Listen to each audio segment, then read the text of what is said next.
नमस्ते। तो आज हम इस वीडियो में एंड्रॉयड इन्फोटेक इस कंपनी के बारे में स्टेप टू स्टेप और पूरी इंपॉर्टेंट डिटेल्स देखेंगे, जिसमें हम कंपनी का बिजनेस सेगमेंट, कंपनी के फाइनेंशियल, जिसमें company profit and loss statement में कैसा परफॉर्मेंस और नंबर जनरेट कर रही है वो देखेंगे। साथ ही में कंपनी का बोरंग से कितना है और उसके कंपेरेटिवली कंपनी के पास कितने रिजर्व है वो देखेंगे। कंपनी का कैश फ्लोज, डेप्टर डेज और इन्वेंट्री डेज जैसे इंपॉर्टेंट जो डेज है वो देखेंगे। और लास्ट में कंपनी का जो शेयर होल्डिंग पैटर्न है उसमें कंपनी के प्रमोटर के पास कंपनी की कितनी हिस्सेदारी है और एफएस डीएस इन जैसे बड़े इंस्टीट्यूशन कंपनी में यहाँ पर इन्वेस्ट कर रहे या फिर नहीं वो भी यहाँ पर देखने वाले। तो ये सब हम इंफॉर्मेशन देखने के बाद ही हमें पता चलेगा एंड्रॉयड इन्फोटेक ये कंपनी अपने बिजनेस में कैसा परफॉर्मेंस कर रही है और कंपनी में हमें इन्वेस्टमेंट करनी चाहिए या फिर नहीं। तो सबसे पहले हम कंपनी का बिजनेस देखते हैं। तो एंड्रॉयड इन्फोटेक ये कंपनी सैप सपोर्ट सर्विस में काम करती है और साथ ही में कंपनी सैप प्रोडक्ट्स और सॉल्यूशन का यूज़ करके वेरियस इंटरनल प्रोसेस इंप्रूवमेंट्स यहाँ पर करती है, जिस वजह से कंपनी अपने कस्टमर्स को यहाँ पर कॉस्ट और जो इफेक्टिवनेस है वो यहाँ पर इम्प्रूव करके देती है। तो स्पेशली अगर हम देखेंगे तो आईटी सेगमेंट से रिलेटेड कंपनी का काम है, जो कि एक अच्छा बिजनेस है और इस वजह से कंपनी का जो फ्यूचर है वो यहाँ पर अच्छा देखने को मिला है। लेकिन इसके साथ ही में कंपनी के रिलेटेड हमें और डिटेल्स देखनी पड़ेगी और उसके लिए हम कंपनी का मार्केट कैप देखेंगे तो 61 करोड़ का कंपनी का मार्केट कैप है। तो बहुत ही छोटी कंपनी अभी नज़र आ रही है। कंपनी का स्टॉक का पी रेशियो देखेंगे तो 29.8, तो ठीक ठाक कंपनी का स्टॉक का पी रेशियो है। बुक वैल्यू अगर हम देखेंगे तो 9.18 है और उसका कंपेरेटिवली कंपनी का शेयर का प्राइस अगर हम देखेंगे तो लगभग 30 रुपीज़ के आसपास है। तो थोड़ा सा तो कंपनी का शेयर बुक वैल्यू के ऊपर यहाँ पर ट्रेड कर रहा है। आरओसी देखेंगे तो 27.4% और आरओई कंपनी का 28.8% है। तो इन दोनों रेशोज़ में अगर हम देखेंगे तो कंपनी के नंबर अच्छे नज़र आ रहे हैं। और उसके बाद फेस वैल्यू देखेंगे तो 10 रुपीज़ पर इक्विटी शेयर है। तो आने वाले समय में कंपनी का जो शेयर है वो हमें स्प्लिट भी होते हुए देखने को मिल सकता है। और उसके बाद कंपनी का प्रॉफिट एंड लॉस स्टेटमेंट में हम पिछले 6 से लेकर 7 साल में कंपनी ने वेरियस सेगमेंट में कैसा परफॉर्मेंस किया है वो देखेंगे। और सबसे पहले कंपनी का सेल्स देखेंगे तो मार्च 18 में कंपनी ने लगभग 38 करोड़ का सेल्स किया था, जो कि इसके अगले साल ये ड्रॉप होकर 16 करोड़ का रहा। इसके अगले साल देखेंगे तो 8 करोड़, इसके अगले साल 6 करोड़, इसके अगले साल भी देखेंगे तो 6 करोड़। इसके बाद मार्च 23 में फिर से ये बढ़कर 23 करोड़ और अभी ट्रेलिंग 12 मंथ्स में भी लगभग 23 करोड़ का देखने को मिला है। तो कंपनी का सेल्स अगर हम देखेंगे तो बहुत ही अप एंड डाउन्स और बहुत ही वॉलेटाइल नज़र आ रहा है, जो कि मैक्सिमम सेगमेंट के परफॉर्मेंस को ये बहुत ही वॉलेटाइल और अप एंड डाउन कर सकता है। तो थोड़ा सा रिस्क हमें कंपनी के सेल्स की वजह से कंपनी के बाकी के सेगमेंट में देखने को मिल सकता है। और इस सेल्स के कंपेरेटिवली अगर हम देखेंगे तो कंपनी का जो एक्सपेंस है वो मैक्सिमम टाइम यहाँ पर कंपनी ने कंट्रोल किया है, जिस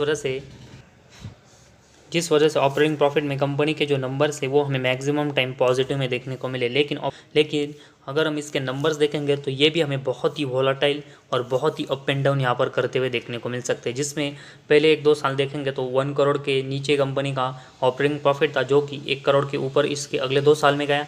इसके अगले साल 5 करोड़ के ऊपर गया और फिर से अभी ये कम होकर 3 करोड़ का देखने को मिला। तो बहुत ही अप एंड डाउन्स कंपनी का ऑपरेटिंग प्रॉफिट है। और उसके साथ ही में ऑपरेटिंग प्रॉफिट मार्जिन के नंबर्स देखेंगे तो ये भी हमें बहुत ही अप एंड डाउन्स यहाँ पर करते हुए देखने को मिले। तो इसमें भी कंपनी का परफॉर्मेंस है वो बहुत ही अनस्टेबल नज़र आ रहा है। और उसके बाद कंपनी का अगर हम नेट प्रॉफिट देखेंगे तो कंपनी ने मार्च 18 में 10 करोड़ का नेट प्रॉफिट जनरेट किया था, जो कि इसके अगले 2 साल देखेंगे तो कंपनी लॉस में गई। इसके अगले साल कंपनी का नेट प्रॉफिट बिल्कुल ज़ीरो रहा। इसके अगले साल कंपनी 62 लाख के प्रॉफिट में आई। इसके अगले साल ये प्रॉफिट बढ़कर 3.78 और उसके अगले साल देखेंगे तो फिर से डाउन होकर 2 करोड़। तो नेट प्रॉफिट के नंबर्स भी अगर हम देखेंगे तो बहुत ही ऊपर नीचे और प्लस और माइनस में कंटिन्यूस जा रहे हैं, जिस वजह से ट्रस्ट नहीं आता कि कंपनी कंसिस्टेंट अच्छी ग्रोथ कर सकती है। और अर्निंग पर शेयर के नंबर्स भी अगर हम देखेंगे तो कंसिस्टेंट ये प्लस और माइनस में और बहुत ही अप एंड डाउन्स कर रहे हैं। तो किसी भी कंपनी का नेट प्रॉफिट और अर्निंग पर शेयर का नंबर से वो जिस मल्टीप्लाई में मैक्सिमम बढ़ता है उसी मल्टीप्लाई में अगर हम देखेंगे तो मैक्सिमम कंपनी के जो नंबर्स है वो हमें बढ़ते हुए देखने को मिलते हैं। और इस कंपनी का नेट प्रॉफिट और अर्निंग पर शेयर की अगर हम नंबर देखेंगे तो कंसिस्टेंट प्लस और माइनस में जा रहे हैं, जिस वजह से कंपनी का शेयर भी हमें बहुत ही वॉलेटाइल परफॉर्मेंस अभी करते हुए देखने को मिल सकता है। तो इस वजह से ये रिस्क हमें कंपनी के यहाँ पर देखने को मिली। और उसके बाद बैलेंस शीट कंपनी के देखेंगे तो कंपनी के जो रिजर्व है वो हमें माइनस में यहाँ पर पिछले 4 से लेकर 4 साल में देखने को मिले। और उसके कंपेरेटिवली कंपनी के ऊपर अभी लगभग 2.50 करोड़ का यहाँ पर बोरंग्स है। तो कंपनी का जो बोरंग्स है उसके कंपेरेटिवली कंपनी के जो रिजर्व है वो अभी भी हमें लॉस मेकिंग यहाँ पर देखने को मिले, जो कि कंपनी की बैलेंस शीट को अभी यहाँ पर अनस्टेबल और थोड़ा सा वीक कर रहा है। तो इस वजह से कंपनी ने जो रिजर्व में पिछले 4 साल से यहाँ पर ग्रोथ कर ये नंबर्स जो माइनस में थे उसको यहाँ पर कम किया है। वो कंपनी को कंसिस्टेंट कम करके अभी रिजर्व के नंबर है वो फिर से यहाँ पर प्लस में लाने पड़ेंगे, जैसे कंपनी के मार्च 18 और 19 में थे। तो अभी कंपनी की जो बैलेंस शीट है वो हमें यहाँ पर स्टेबल होते हुए देखने को मिलेगी। तो फिलहाल कंपनी को अपनी जो बैलेंस शीट है वो भी स्टेबल करने की ज़रूरत है। और उसके बाद कैश फ्लोज देखेंगे तो कंपनी का ये पिछले 2 सालों में कंपनी ने पॉजिटिव में जनरेट किया है, जो कि इससे पहले 3-4 साल देखेंगे तो कंपनी का नेट कैश फ्लो में माइनस या फिर ज़ीरो देखने को मिला था। तो ये अभी 2 साल में कंपनी ने नंबर्स पॉजिटिव में जनरेट किए, उसमें कंपनी का जो ऑपरेटिंग और फाइनेंसिंग एक्टिविटी उसमें जो कंपनी के नंबर पॉजिटिव में जनरेट हुआ है, उसी वजह से नेट कैश फ्लो का नंबर से वो पॉजिटिव में जनरेट हुआ है। लेकिन इसके साथ ही में कंपनी को इन्वेस्टिंग एक्टिविटी में जो maximum time number loss making है वो यहाँ पर पॉजिटिव में कन्वर्ट करने पड़ेंगे, तभी कंपनी का नेट कैश फ्लो आने वाले समय में कंपनी कंसिस्टेंट पॉजिटिव में जनरेट कर पाएगी। तो फिलहाल 2 ही साल कंपनी का नेट कैश फ्लो यहाँ पर प्लस में आए, जो कि एक अच्छी इंप्रूवमेंट मानी जाएगी। लेकिन मैक्सिमम टाइम जब तक कंपनी का नेट कैश फ्लो पॉजिटिव में जनरेट नहीं होता तब तक कंपनी के परफॉर्मेंस लॉन्ग टर्म में अच्छे नहीं हो पाएंगे।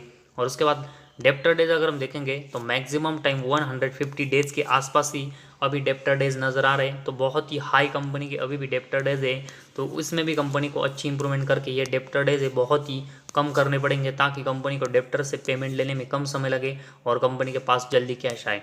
और उसके बाद लास्ट में कंपनी का शेयर होल्डिंग पैटर्न देखेंगे तो कंपनी के प्रमोटर के पास 50% की हिस्सेदारी है, जो कि एक अच्छा साइन है। लेकिन इसके साथ ही में अगर हम पब्लिक के पास देखेंगे तो इनके पास भी कंपनी की लगभग 50% के आसपास हमें हिस्सेदारी देखने को मिली। तो प्रमोटर और पब्लिक इन दोनों के पास अगर हम देखेंगे तो एक ही जैसे शेयर होल्डिंग है, और साथ ही में डीएस और एफआईएस जैसे जो बड़े इन्वेस्टर है उनकी इन्वेस्टमेंट हमें कंपनी में यहाँ पर ज़ीरो देखने को मिली।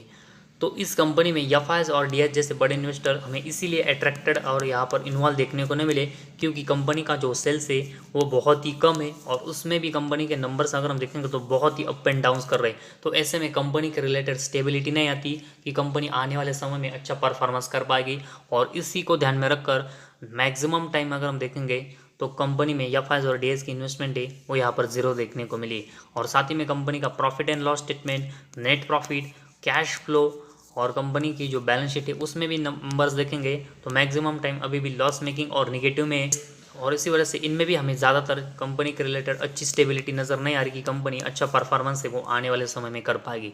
तो फिलहाल जिनको भी इस कंपनी में यहाँ पर इन्वेस्टमेंट करना है वो अपने रिस्क पर इस कंपनी में यहाँ पर इन्वेस्टमेंट करें। हमारा कोई रिकमेंडेशन नहीं कि इस कंपनी में आपको यहाँ पर इन्वेस्टमेंट करनी चाहिए। और ओवरऑल कंपनी का परफॉर्मेंस देखने से तो यही पता चलता है कि कंपनी के फाइनेंशियल अभी भी बहुत ही वीक है।